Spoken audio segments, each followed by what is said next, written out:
Shalom, Bapak Ibu, Saudaraku, rekan-rekan terkasih Jemaat Home Sisi dimanapun berada. Hari ini di dalam Sunday Service Home Sisi, kita memiliki format yang baru.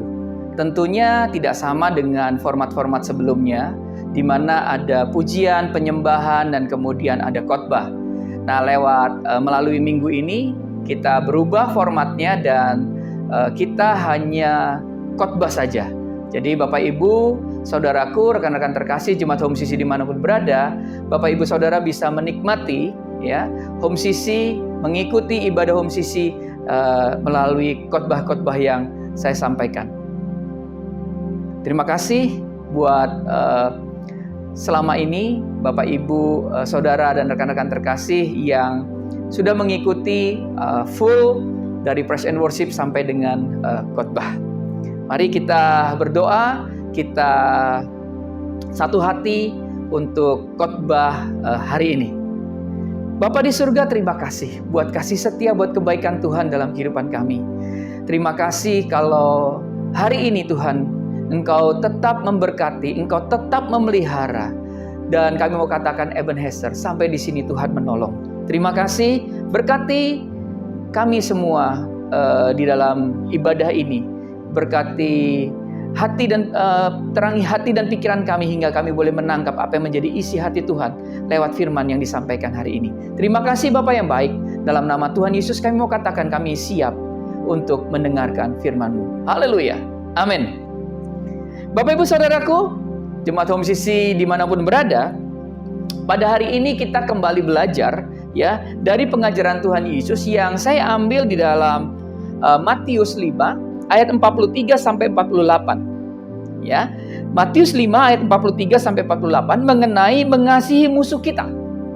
Ini adalah sebuah pesan yang menantang kita ya, yang menantang bagi kita semua untuk bisa menjangkau atau melampaui kecenderungan kedagingan kita dan berjuang untuk mencapai standar kasih yang lebih tinggi. Katakan amin. Bapak Ibu Saudaraku, sebelumnya kita akan baca firman Tuhan di dalam Matius 5 ayat 43 sampai 48 ini. Mari saya bacakan buat Bapak Ibu Saudaraku. Matius 5 ayat 43. Ya. Kamu telah mendengar firman, kasihilah sesamamu manusia dan bencilah musuhmu. Ayat 44, tetapi aku berkata kepadamu, kasihilah musuhmu dan berdoalah bagi mereka yang menganiaya kamu. Ayat 45, karena dengan demikianlah kamu menjadi anak-anak Bapamu yang di surga, yang menerbitkan matahari bagi orang yang jahat dan orang yang baik, dan menurunkan hujan bagi orang yang benar dan orang yang tidak benar. Ayat 46, apabila kamu mengasihi orang yang mengasihi kamu, apakah upahmu? Bukankah pemungut cukai juga berbuat demikian? Ayat 47, dan apabila kamu hanya memberi salam kepada saudara-saudaramu saja, apakah lebihnya daripada perbuatan orang lain? Ya. Bukankah orang yang tidak mengenal Allah pun berbuat demikian? Ayat 48, karena itu haruslah kamu sempurna sama seperti Bapamu yang di surga adalah sempurna. Bapak Ibu Saudaraku, rekan-rekan terkasih Jemaat Home Sisi dimanapun berada, dalam Matius 5 ayat 43 sampai 48, Yesus memberikan kepada kita sebuah pengajaran yang sangat berbeda dan tampak tidak masuk akal. Dikatakan bahwa kamu telah mendengar firman, kasihilah sesamamu manusia dan bencilah musuhmu. Tetapi aku berkata kepadamu, kasihilah musuhmu dan berdoalah bagi mereka yang menganiaya kamu. Di dalam pesan ayat yang sangat kuat ini, kita harus bisa menyelami betapa dalamnya kasih itu sebenarnya. Kita juga diajak untuk menyelami dan memahami arti dari belas kasihan dan pengampunan. Ketika Tuhan Yesus memberitakan kita untuk mengasihi musuh-musuh kita, Tuhan Yesus sebenarnya sedang memberikan contoh kepada diri kita sendiri bahwa sebenarnya kita adalah orang yang berdosa dan menjadi musuh Allah. Namun karena kasih Tuhan kepada kita, Tuhan mengampuni dan menghapuskan dosa-dosa kita. Karena itu pun ya, karena itulah ya, Allah juga ingin, ya, Tuhan juga ingin agar kita melakukan hal yang sama kepada musuh-musuh kita dan kepada orang-orang yang membenci kita. Bapak Ibu Saudaraku, Dari pembacaan firman Tuhan dalam Matius 5 ayat 43 sampai 48 ini, ada beberapa poin yang ingin saya sampaikan. Yang pertama adalah standar dunia versus dengan standar Allah. Di dalam ayat pembuka tadi, Tuhan Yesus memulai dengan mengkontraskan standar dunia dengan standar Tuhan atau standar Allah. Ya, ia mengutip sebuah pandangan yang populer pada masa itu, yaitu kasihlah sesama manusia dan bencilah musuhmu. Tentu saja pemahaman ini mewakili naluri dasar manusia yang ada secara umum. Kita mengasihi orang-orang yang dekat dengan kita. Kita mengasihi teman-teman kita, kita mengasihi tetangga kita, dan memendam kebencian atau ketidakpedulian terhadap musuh-musuh kita atau terhadap orang-orang yang membenci kita. Betul Bapak Ibu Saudaraku? Ini adalah standar yang ada di masyarakat umum dan berakar pada kenyamanan diri kita sendiri. Nah, Tuhan Yesus memanggil kita kepada sebuah nilai, kepada suatu nilai yang lebih tinggi dari masyarakat umum. Dan bahkan Yesus mendorong kita untuk melampaui batas norma yang ada di masyarakat saat itu dan saat ini. Yesus memerintahkan kita untuk mengasihi musuh-musuh kita, yang mungkin terlihat berlawanan dengan isi hati kita, yang berlawanan dengan perasaan kita. Namun disinilah kita memahami bahwa Tuhan memberikan kita sebuah standar yang berbeda, ya, sebuah standar yang berbeda, melampaui, ya, atau standar yang berbeda dengan standar dunia ini. Bapak Ibu Saudaraku, ya, jika kita lihat bahwa pemahaman seperti ini, ya, bila dunia ingin membalas, ya, kita lihat, bila dunia ingin membalas, Allah justru ingin mengampuni. Bila dunia ingin membenci, Allah justru ingin kita mengasihi. Bukankah Yohanes 3 ayat 16 menunjukkan kasih Allah yang begitu besar kepada kita semua? Karena itulah kita harus menuruti perintah Allah dan mengasihi orang-orang yang membenci kita. Ingat, kita bukan dari dunia ini dan bukan milik dunia ini. Kita ini bagian dari Allah dan milik Allah sendiri. Ya, karena itulah kita memiliki standar yang berbeda dengan dunia. Apakah ini mudah, saudaraku? Belum tentu dan tidak mudah untuk kita lakukan. Tapi bukan berarti kita tidak bisa. Amin. Yang kedua, kalau tadi kita belajar poinnya adalah standar dunia dengan standar Allah versus standar Allah, maka bagian kedua adalah kita belajar tentang mengasihi musuh. Bapak Ibu Saudaraku, rekan-rekan terkasih, mengasihi musuh berarti kita sedang menunjukkan satu adalah kebaikan. Kita sedang menunjukkan belas kasihan.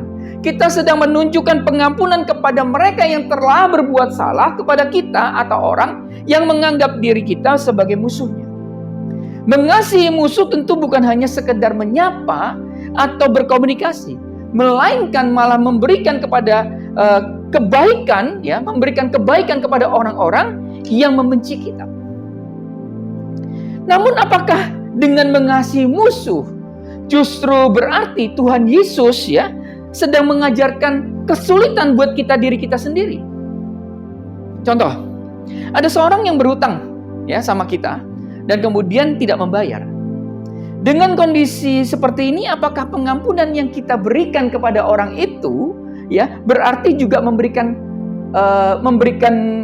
hutang itu tidak kembali kepada kita? Jawabannya tentu tidak. Ya. Di bagian lain firman Tuhan mengatakan bahwa kita harus cerdik seperti ular dan tulus seperti merpati. Artinya kita tentu harus tulus, namun ketulusan kita juga harus diimbangi dengan kecerdikan. Dan jangan sampai ketulusan kita dimanfaatkan atau merugikan diri kita sendiri. Bisa dibayangkan apabila kita mengasihi musuh itu, diartikan kita selalu memberikan hutang kepada orang lain. Bila demikian, maka dengan sendirinya, pada akhirnya kita sendiri akan jatuh bangkrut, Bapak Ibu Saudaraku. Dan akhirnya tidak ada yang menolong kita. Jadi jangan mengartikan kebenaran firman Tuhan mengasihi musuh juga berarti menghancurkan diri kita dan hidup kita sendiri. Itu tidak boleh sama sekali. Saya harap Bapak Ibu, Saudaraku, rekan-rekan terkasih paham mengenai ini. Mengasihi musuh berarti mengampuni kesalahan musuh kita. Sementara karakter orang itu berubah atau tidak, itu bukan bagian kita. Katakan amin. Jadi tentu saja kita tetap waspada untuk tidak dimanfaatkan oleh kelicikan orang-orang itu. Yang ketiga, tadi kita belajar tentang standar dunia versus standar Allah. Ya, yang kedua adalah mengasihi musuh. Yang ketiga, kita belajar tentang keserupaan atau serupa karakter Yesus. Mengasihi musuh adalah tanda dari karakter yang menyerupai Yesus. Hal ini mencerminkan sifat Tuhan yang mengasihi dan mengampuni. Ketika Tuhan Yesus ada di puncak penderitaannya, ya, yaitu di atas kayu salib, Tuhan Yesus berkata di dalam Lukas 23 ayat 34, "Ya Bapa, ampunilah mereka, sebab mereka tidak tahu apa yang mereka berbuat." Bapak, Ibu, Saudaraku, rekan-rekan terkasih jemaat Home Sisi dimanapun berada, ini adalah hal yang benar-benar sulit diterima dengan akal sehat manusia.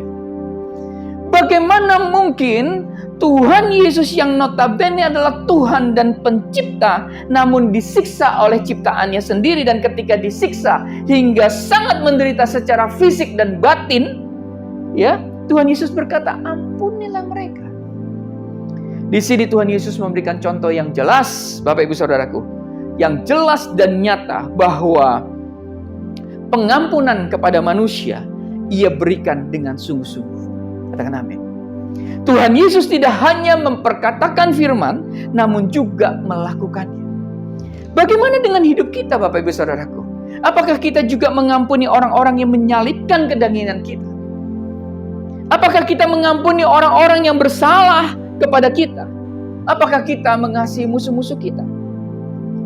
Kalau kita benar anak-anak Tuhan, maka kalau boleh saya katakan, kita juga harus menjadi pribadi yang semakin lama semakin serupa dengan Kristus. Karena pada akhirnya pengampunan kepada orang yang menyakiti kita itu akan menjadi kesaksian yang kuat bagi dunia ini. Kita mulai ambil langkah sedikit demi sedikit untuk belajar mengampuni, belajar mengasihi orang-orang yang membenci kita, orang-orang yang menjadi musuh-musuh kita. Yang keempat, poin yang keempat adalah bagaimana merefleksikan kasih Allah. Dalam perikop yang kita baca tadi, Tuhan Yesus mengatakan bahwa Allah menerbitkan matahari bagi orang yang jahat dan orang yang baik, dan menurunkan hujan bagi orang yang benar dan yang tidak benar. Hal ini menggambarkan bahwa kasih Allah tidak mengenal batas. Tidak hanya kepada orang yang baik saja, namun juga kepada orang jahat. Tidak hanya kepada orang yang benar saja, melainkan juga orang yang tidak benar. Kasih Allah dapat dinikmati oleh semua orang dan semua bangsa. Katakan amin. Maka, Bapak Ibu Saudaraku, kita sebagai anak-anak Tuhan harus bisa memperlakukan semua orang dengan sama. Dan tidak membeda-bedakan perlakuan kita kepada mereka. Seringkali perlakuan kita berbeda ketika berhadapan dengan orang yang lebih secara pendidikan. Akan berbeda ketika berhadapan dengan orang-orang yang lebih secara materi, lebih secara jabatan, dan sebagainya. Namun kepada orang-orang yang lebih rendah dari kita, terkadang ya kita meremehkan mereka. Hal seperti ini tidak boleh terjadi di dalam kehidupan kita, Bapak Ibu Saudara. Amin. Kita harus memperlakukan sama kepada semua orang. Kita harus menghormati mereka. Dan kita harus memberikan kasih Allah kepada semua orang, termasuk musuh kita. Yang kelima, di dalam pengampunan ada penghukuman. Ada hal yang menarik, Bapak Ibu Saudaraku. Ketika bangsa Israel ada di Mesir, Allah dengan jelas membuat perbedaan antara orang Mesir dan orang Israel. Ya, tampaknya berbeda dengan poin sebelumnya di poin yang keempat tadi, ya, tentang bagaimana merefleksikan kasih Allah. di poin kelima ini ya, sepertinya ada sebuah kontras ya, tapi sebenarnya tidak benar-benar berbeda. Hanya sepertinya. Konteksnya adalah Allah pada saat itu sedang menunjukkan kepada orang Israel bahwa Allah Abraham, Allah Ishak, Allah Yakub menyertai mereka. Ya. Di sisi lain, Allah juga sedang menghukum bangsa Mesir yang telah menindas bangsa Israel dan juga yang telah menghalangi bangsa Israel untuk keluar dari Mesir. Tentu tindakan Allah kepada bangsa Mesir adalah tindakan keadilan yang ditujukan kepada orang Mesir, di mana Allah telah berulang kali memberikan kesempatan kepada mereka untuk bertobat, namun mereka tidak bertobat. Hal seperti ini juga terjadi Bapak Ibu dalam peristiwa Sodom dan Gomora. Di dalam Kejadian 18 ayat 20-33, di mana Tuhan telah memberikan kesempatan kepada mereka untuk bertobat, namun ketika dosa-dosa mereka sudah sampai kepada puncaknya dan begitu banyak orang berkeluh kesah ya karena dosa Sodom dan Gomora, maka Tuhan hendak menghukum mereka. Menarik, kata berkeluh kesah pada Kejadian 18 ayat 20 sebenarnya adalah jeritan atau teriakan atau tangisan. Artinya apa? Dosa-dosa yang Sodom Gomora lakukan begitu mengerikan, sehingga dosa-dosa ini begitu menyengsarakan begitu banyak orang. Dan karena itulah maka kesabaran Tuhan sudah sampai puncaknya, dan pada akhirnya mereka dibinasakan. Bapak Ibu Saudara juga masih ingat ya peristiwa mengenai air bah dalam kisah Nuh. Alkitab mengatakan di dalam Kejadian 6 ayat 7 bahwa Allah menghukum bumi dan manusia karena kejahatan manusia yang begitu besar. Allah menghukum manusia dengan air bah dan Nuh beserta keluarganya ya, merupakan dan Nuh beserta keluarganya itu merupakan satu-satunya keluarga yang selamat dari air bah yang telah meliputi bumi. Bapak Ibu Saudaraku, bagaimana dengan zaman Perjanjian Baru? Apakah firman Tuhan yang mengatakan untuk mengasihi musuh juga berarti mengampuni semua dosa-dosa mereka tanpa batas? Saya mau katakan tentu saja tidak. Ingat bahwa kesabaran Tuhan ada batasnya. Kebaikan Tuhan tidak dapat kita artikan sebagai kesempatan untuk berbuat dosa dan kejahatan semaunya kita sendiri.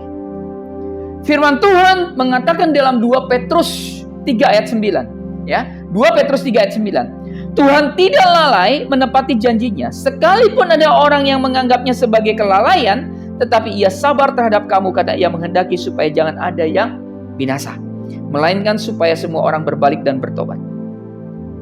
Di sini jelas dikatakan bahwa Allah di zaman Perjanjian Baru atau zaman anugerah memberikan begitu banyak kesempatan kepada manusia untuk bertobat. Ingat bahwa kesabaran Allah ada batasnya. Allah ingin agar manusia bertobat, namun bila tidak bertobat, maka pada waktunya Allah akan menghukum mereka. Wahyu 22 ayat 11-12 katakan begini Bapak Ibu Saudaraku. Barang siapa yang berbuat jahat, biarlah ia terus berbuat jahat. Barang siapa yang cemar, biarlah ia terus cemar. Dan barang siapa yang benar, biarlah ia terus berbuat kebenaran.